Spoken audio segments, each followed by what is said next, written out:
Hey y'all, today we're slowing it down a little bit. I want to talk about something that's been sitting on my spirit for a minute. Something that quietly robs us of peace, progress, and perspective.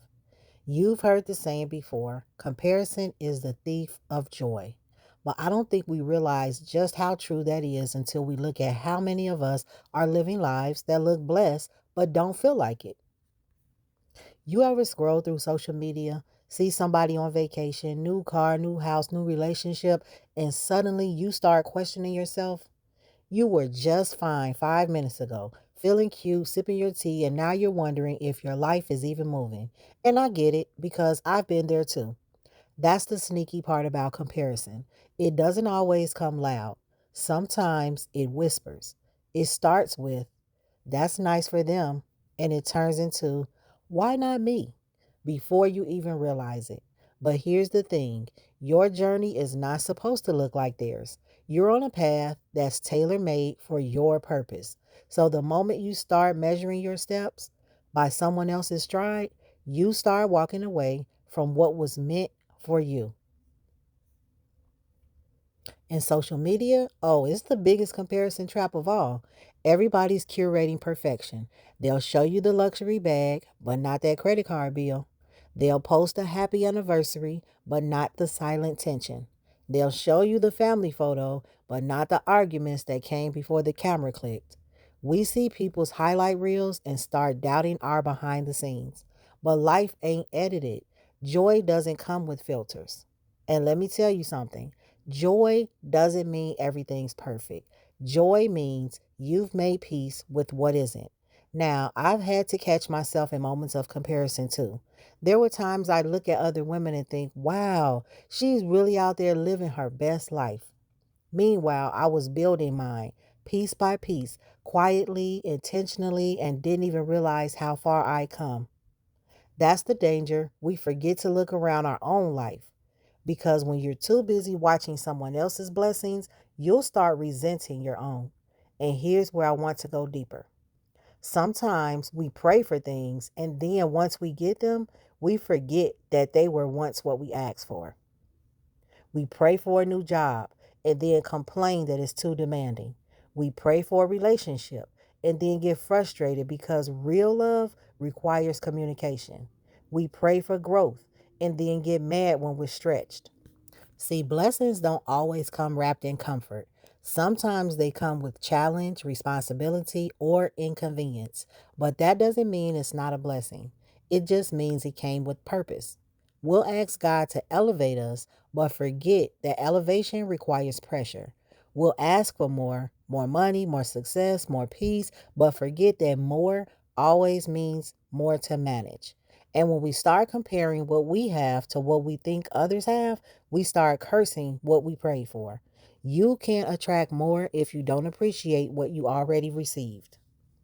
Let me tell you, gratitude will shift your whole mindset because when you really think about it, most of us are living inside of our answered prayers. That job you're tired of, you prayed for stability. That home you complained about cleaning, you prayed for shelter. That relationship that's testing your patience, you prayed for companionship. And the moment you shift from complaining to gratitude, everything changes because joy can't grow in an ungrateful heart. Comparison says, look at what they have. Gratitude says, thank God for what I have. And peace says, I'm exactly where I'm supposed to be. And listen, I love celebrating other people. I clap loud. I'm a genuine cheerleader. But I don't covet because I know what's for me will never pass me by. And what's not mine would have broken me if I forced it. Some people's blessings look glamorous but come with hidden grief. Some people's success looks sweet but tastes bitter in private. So don't be fooled by appearances. Everything shiny isn't secure. And another thing, you cannot live your best life trying to copy someone else's blueprint.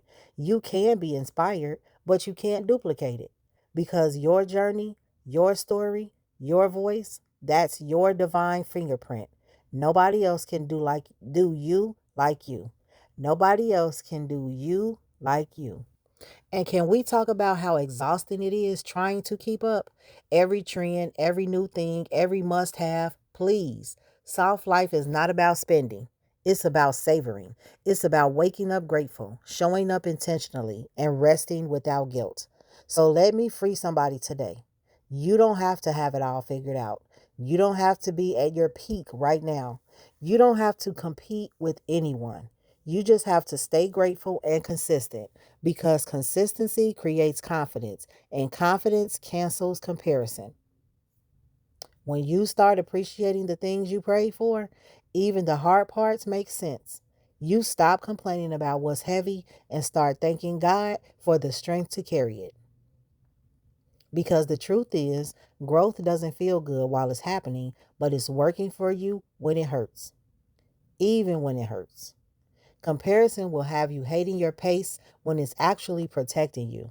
Some of y'all don't realize that you're not behind. You're being preserved. You're not delayed. You're being developed. You can't rush divine timing, no matter how good someone else's timeline looks. And if you ever forget what you have, pause and look around. Look at your peace, your freedom, the people who love you, the lessons you survived. You're richer than you think you are. So as you move through this week, practice gratitude. Instead of saying I have to, start saying I get to. You don't have to go to work. You get to provide for yourself. You don't have to clean your house. You get to live in one. You don't have to wait for your time. You get to prepare for it. That shift right there, that's joy because comparison steals it, complaining starves it, but gratitude protects it. So today, I challenge you to stop scrolling and start savoring. Stop looking at what's next and start appreciating what's now. Your joy is waiting for you to notice it. All right, y'all, that's today's message. If this blessed you, let me know in the comments. And remember, joy doesn't come from what you see online, it comes from what you speak over your own life. Don't forget to like, comment, and subscribe if you're feeling the vibe. And follow me on all socials at RSVP with Lori for more laughter, lessons, and lifestyle. Until next time, your RSVP is confirmed.